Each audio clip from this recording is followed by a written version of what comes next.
반갑습니다. 일반 및 고급 물리학 4단원 현대물리의 첫 번째 소단원인 상대성 이론입니다. 이번 시간은 그중 세 번째 차시로 중력과 일반 상대론에 대해 공부해 보도록 하겠습니다. 전자기학을 수학적으로 정리했던 것처럼 중력도 레벨 3 수준에 맞춰서 수학적으로 정리해 보겠습니다. 중력이 수학적으로 표현된 건 뉴턴 때였죠. 우리는 이미 필드 개념을 다뤘었기 때문에 질량 m이 만드는 r벡터 위치의 중력장이 r제곱분의 gm 크기로 형성된다고 바로 표현하겠습니다. 전자기학에서 다뤘던 것처럼 뉴턴의 중력장도 컬이 제로이기 때문에 보존장이 되고요. 벡터 항등식에 의해서 중력 포텐셜을 정의할 수 있습니다. 전기 포텐셜도 파일 썼지만 여기서 전기장을 다루지는 않을 거라서 이 노테이션을 유지하도록 하겠습니다. 일반적으로 소스는 한 군데가 아니기 때문에 소스 좌표를 프라임 좌표로 잡아서 좀 더 명확하게 표현할 수 있겠죠. 상대론에서 사용하는 프라임 좌표계는 보통 상대운동하는 다른 좌표계인데요. 전자기학의 결과와 비교하기 위해서 잠깐만 같은 좌표계에서 보는 소스 좌표계로 사용하겠습니다. 만약 소스가 연속체라면 질량을 밀도와 부피의 곱으로 표현할 수 있고요. 중력장과 중력 포텐셜의 소스 부분을 적분형으로 고쳐 쓸 수 있게 됩니다. 이 논리는 전자기 부분에서도 똑같이 사용했었죠. 이렇게 얻은 중력장의 다이버전스를 계산하면 마이너스 4파이 g로라는 결과가 나오고 이걸로 중력 포텐셜에 대한 포화송 방정식을 얻을 수 있습니다. 이 관계를 전자기학에서 유도했던 전기장에 대한 결과와 비교해보면 4파 입실론 분의 1이 마이너스 g로 바뀌기만 하면 완전히 같은 식임을 알 수 있습니다. 대신 여기서 사용한 로가 전하 밀도냐 질량 밀도냐의 차이가 있겠지만 소스의 종류가 다르다는 것 말고는 완전히 같은 방식으로 작동하는 힘이라는 뜻이겠죠. 전자기학에 대한 상대론은 레벨 4에서 제대로 다룰 겁니다. 물론 중력에 대한 상대론인 일반 상대론도 자세히 다루는 건 전부 다 레벨 4에서 할 건데요. 여기서는 그 필요성 정도만 이야기하겠습니다. 앞 시간에 말했듯이 전자기학에서의 좌표 변화는 로렌츠 변환이어야 하죠. 이제부터 사용하는 프라임은 다시 상대성 이론에서 쓰는 다른 좌표계입니다. 그리고 특수 상대론에서 이야기하는 건 이 변환이 역학에서도 그대로 적용되어야 한다는 거죠. 그런데 중력 포텐셜에서는 로렌츠 변환이 성립하지 않습니다. 이건 뉴턴의 중력이 작동하는 메커니즘은 전기력과 같지만 자기 현상이 함께하는 전자기학과는 좀 다르게 중력에는 벡터 포텐셜이 없기 때문이죠. 이 문제는 푸엔카레와 민콥스키가 전자기학에서 나오는 전자기 포텐셜의 결과를 이용해서 리타르디드 포텐셜을 중력에도 도입해서 해결하려고 노력했었습니다. 이 개념은 레벨 4에서 전자기학을 상대론적으로 배운 뒤에 다룰 겁니다. 그런데 이 개념은 에너지가 보존되지 않는 중요한 문제점들이 있어서 폐기되죠. 이 문제를 제대로 해결한 사람이 바로 앨버트 아인슈타인이죠. 아인슈타인은 중력 질량과 관성 질량이 같다라는 등가 원리를 바탕으로 좌표계의 기하학적 운동과 관련한 관성력이 중력과 같은 종류의 힘이라고 설명했습니다. 이건 가속계를 다뤄야 하는 일반 상대성 이론이 사실 중력을 다루는 것과 동치라는 것을 의미하죠. 그런데 관성력과 중력이 같다는 말은 조금 조심할 필요가 있습니다. 왜냐하면 중력은 무한히 먼 곳에서의 힘이 0으로 수렴하기도 하고 조성력이라는 개념도 존재하는데요. 비관성계에서는 이런 형태의 중력을 만들 수가 없죠. 자세한 계산 레벨 4에서 하겠지만 충분히 작은 영역, 즉 국소적인 영역에서 근사적으로 두 힘이 같다고 표현해야 합니다. 좀 더 정확히는 무한히 작은 한 점에서 성립하는 건데요. 이건 미분기하학이라는 수학을 사용해야 함을 말해주고 있는 거죠. 결국 아인슈타인은 특수상대론에서 사용했던 광속 불변의 원리에다가 등가 원리라는 간단한 가정을 추가해서 수학적으로 매우 복잡한 과정을 거쳐서 중력장 방정식을 유도해내게 됩니다. 아직 이 식이 무슨 뜻인지는 몰라도 됩니다. 전부 다 레벨 4에서 유도할 거니까요. 즉 중력은 전자기력과 다르게 시공연속체를 물질 입자의 운동을 지배하는 하나의 장으로 볼 수 있고 이것이 관성력과 중력을 통일하고 상대론의 일반화로 이어지면서 지금까지 있었던 모든 역학체계의 완성을 의미하게 된 거죠. 아인슈타인의 상대론이 아름답다고 불리는 이유는 광속불변과 등가원리라는 단순한 가정으로부터 전자기 현상의 역학적 원리를 완벽하게 꿰뚫었기 때문입니다. 아인슈타인의 등가 원리를 이용하면 중력에 따라 시간 지연이 어떻게 발생되는지 기하학적으로 분석이 가능합니다. 먼저 마이너스 G 방향으로 크기 G의 중력장이 작용하는 공간을 생각하겠습니다. 여기서는 어떤 질량체를 놓든지 아래쪽으로 G만큼의 등 가속도 운동을 하게 되겠죠. 이 상황은 무중력 공간에서 G축 방향으로 G만큼의 가속 운동하는 좌표계에서 물체 운동을 기술하는 것과 완전히 같습니다. 대신 왼쪽 좌표계에서 물체에 작용하는 힘은 중력이고 오른쪽 좌표계에서 물체에 작용하는 힘은 관성력이죠. 등가 원리는 이 두 상황이 원리적으로 같다는 뜻입니다. 그래서 중력이 있는 공간에서의 물리 현상은 가속 운동하는 좌표계에서 똑같이 다룰 수 있습니다. 우리가 레벨 2 상대론 파트에서 중력장이 있는 공간의 위아래에서 시간이 다르게 흐른다고 이야기했었죠. 위아래의 위치 차이가 라지 h라고 해보겠습니다. 각 위치에서의 고유 시간 간격 dt가 어떻게 달라질지는 가속 좌표계에서 나타나는 위치 변화의 기하학적 관계로부터 유도할 수 있죠. 간단한 문제지만 복습차 다시 계산해 보겠습니다. 기준 좌표계에 대해서 우리의 좌표계가 G축으로 가속 운동을 하고 있는 상황입니다.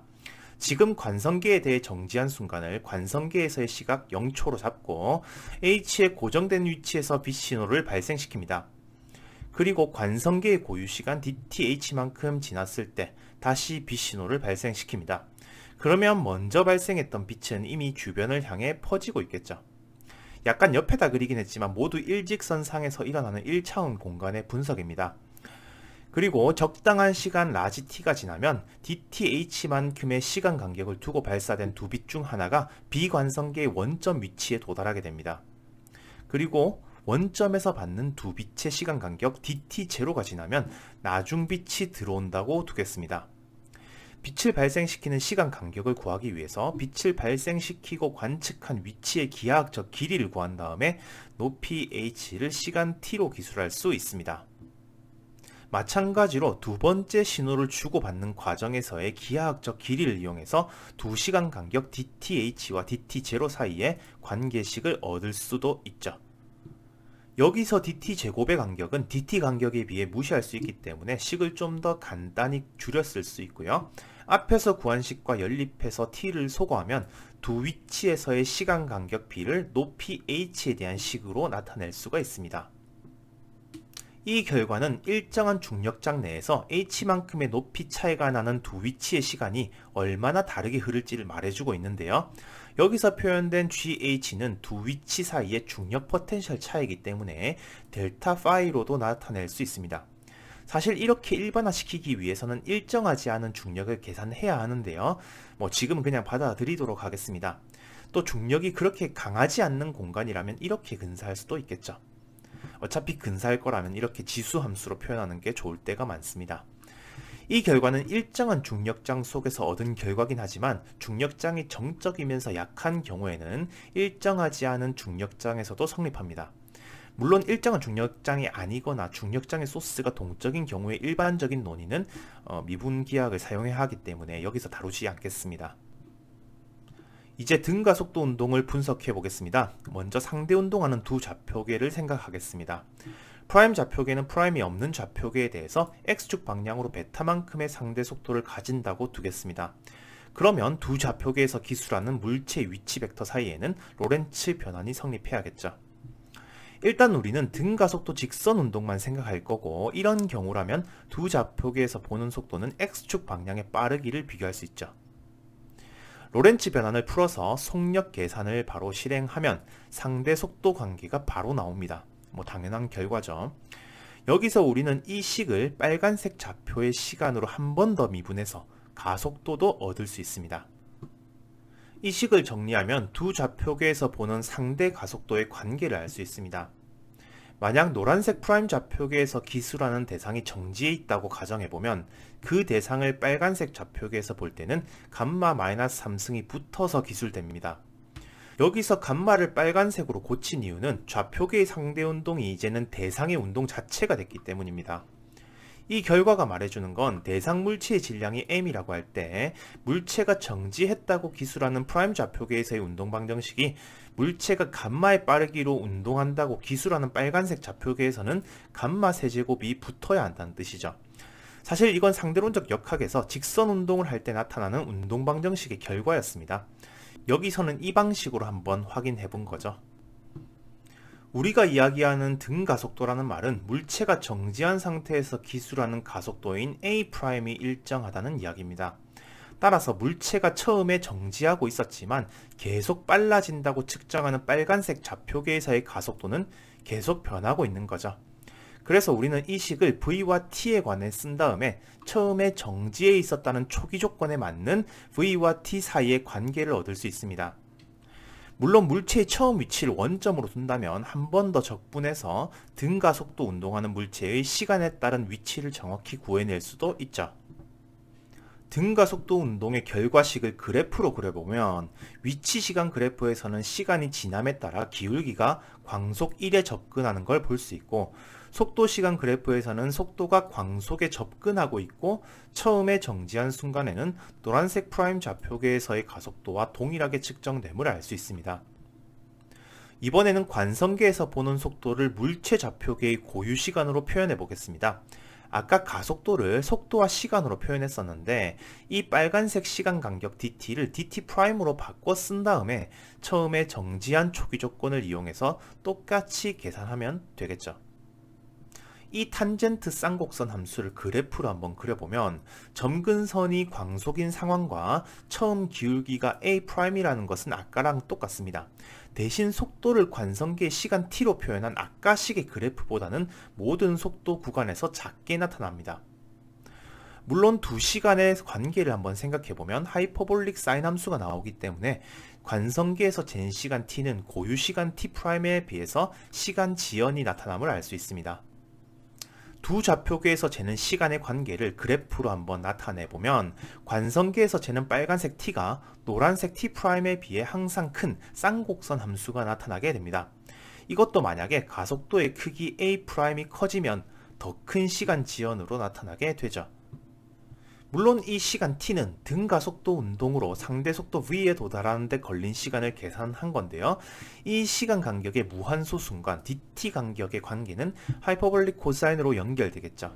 이걸 다시 빨간색 좌표로 표현해보면 매 순간 특수 상대론적 시간 팽창이 나타남을 알 수 있습니다. 그러니까 이 식은 특수 상대론적 시간 팽창이 누적된 결과인 거죠.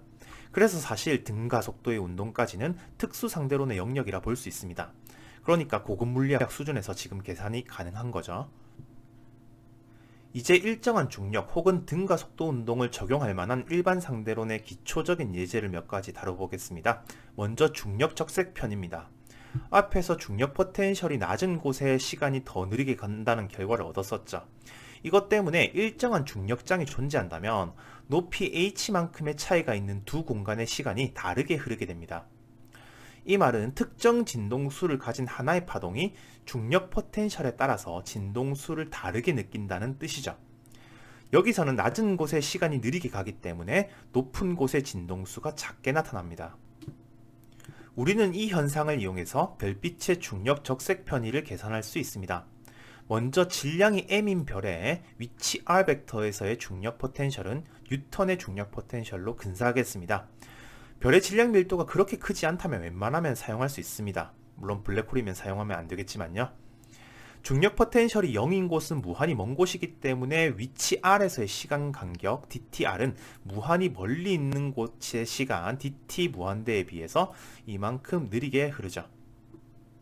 그러면 이제 별의 반지름을 라지 r로 두고 별의 표면에서 진동수가 오메가 제로인 빛을 방출했을 때 중력 적색 편의가 나타날 건데요. 별의 중심으로부터 거리 r만큼 떨어진 곳의 진동수를 오메가 r이라고 한다면 별의 표면과 위치 r에서의 진동수는 무한히 먼 곳의 진동수에 비해서 이 비율의 역수로 나타날 겁니다.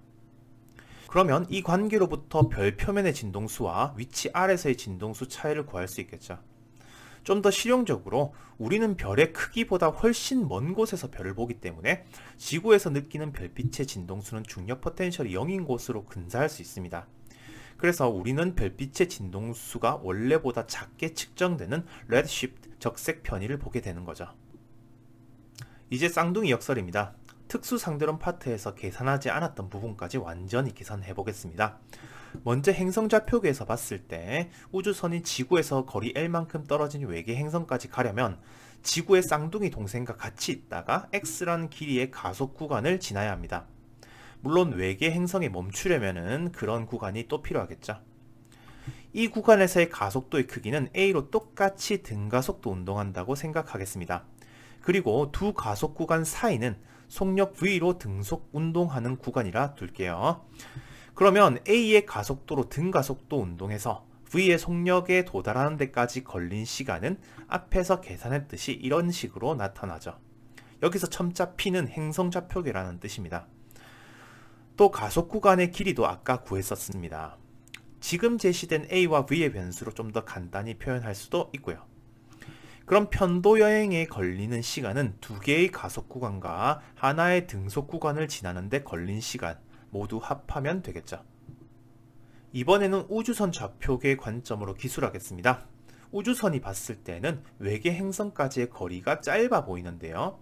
특수상대론에서 계산했던 것처럼 단순히 감마배 짧아 보이진 않습니다. 바로 가속 구간이 있기 때문이죠.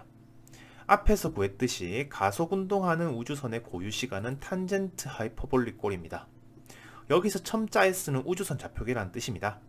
그리고 등속 운동 구간에서는 특수상대론에 의해서 수축된 거리를 행성이 V의 속력으로 다가오고 있기 때문에 총 편도 여행 시간은 두 개의 가속 구간과 하나의 등속 구간을 지나는 데 걸리는 시간을 합하는 계산을 수행하면 됩니다. 이 결과는 항상 행성에서 잰 시간보다 작게 나타납니다. 그 이유는 우주선을 타고 여행하는 좌표계에서는 길이 수축을 체험하기 때문이죠. 문자로만 하니까 와닿지 않는다는 학생들이 많아서 조금 실질적인 수치로 예를 들어 보겠습니다. 쌍둥이형이 20광년 떨어져 있는 위치까지 여행한다고 생각해 보겠습니다. 빛의 속도로도 20년 걸리는 거죠. 우주선이 등속 운동하는 구간까지 끌어올릴 최종 속력을 빛의 속도의 80%로 설정하겠습니다. 가속을 위해서 어떻게 연료를 채울 건지는 고려하지 않을게요. 베타를 0.8로 잡으면 로렌츠 인자 감마는 3분의 5죠. 이 속력까지 어떤 가속도로 가속할 거냐가 중요한데 사람이 탈 거기 때문에 우리에게 익숙한 중력 가속도로 가속시켜야 무리 없이 여행이 가능하겠죠. 자, 이제 중력 가속도와 같은 크기의 가속으로 빛의 속력의 80%에 도달하는 데 걸리는 시간은 행성좌표계의 기준으로 1.29년 걸립니다. 그동안 등가속도 운동으로 이동한 거리는 0.646광년 정도 되고요. 그러면 남은 등속 운동 구간은 18.7광년 정도 되는데요. 여기를 80%의 광속으로 달리는 데 걸리는 시간은 23.4년 정도 됩니다. 그래서 20광년을 편도 여행하는 데 걸리는 시간은 26년 정도가 되겠죠. 물론 쌍둥이 동생과 만나기 위해서 돌아온다면 52년이 걸리는 거죠. 우주선 좌표계에서 이 상황을 해석하면 다가오는 행성의 속력이 광속의 80%가 될 때까지 우주선이 자신의 중력을 느끼면서 가속하는 데 걸린 시간은 1.06년입니다. 행성 좌표계에서 구했던 1.29년보다 작게 나타나죠. 또 등속 운동 구간은 길이 축소로 인해서 11.2광년으로 보이고 이 구간을 여행하는 데 걸리는 시간은 14년입니다. 이 수치는 정확히 행성좌표계에서 구했던 양에서 로렌츠 인자 비율만큼 작아진 값이죠. 그래서 우주선에 탄 쌍둥이 형 입장에서 편도여행에 걸리는 시간은 16.2년입니다.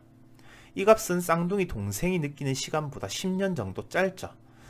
따라서 우주여행이 끝나고 나면 쌍둥이 형의 고유시간은 32년, 쌍둥이 동생의 고유시간은 52년 흐르기 때문에 우주여행을 한 쌍둥이 형이 동생에 비해서 20년 젊은 상태로 만나게 되는 거죠. 그래서 쌍둥이 역설은 두 쌍둥이가 우주여행을 하고 다시 만났을 때 누가 가속했느냐로 완전히 해결되는 문제입니다. 그리고 전부 특수상대론 수준에서 누가 더 늙었는지 정도는 해결 가능하죠. 지금 중력 포텐셜에 의한 시간 지연까지는 포함시키지는 않았으니까요.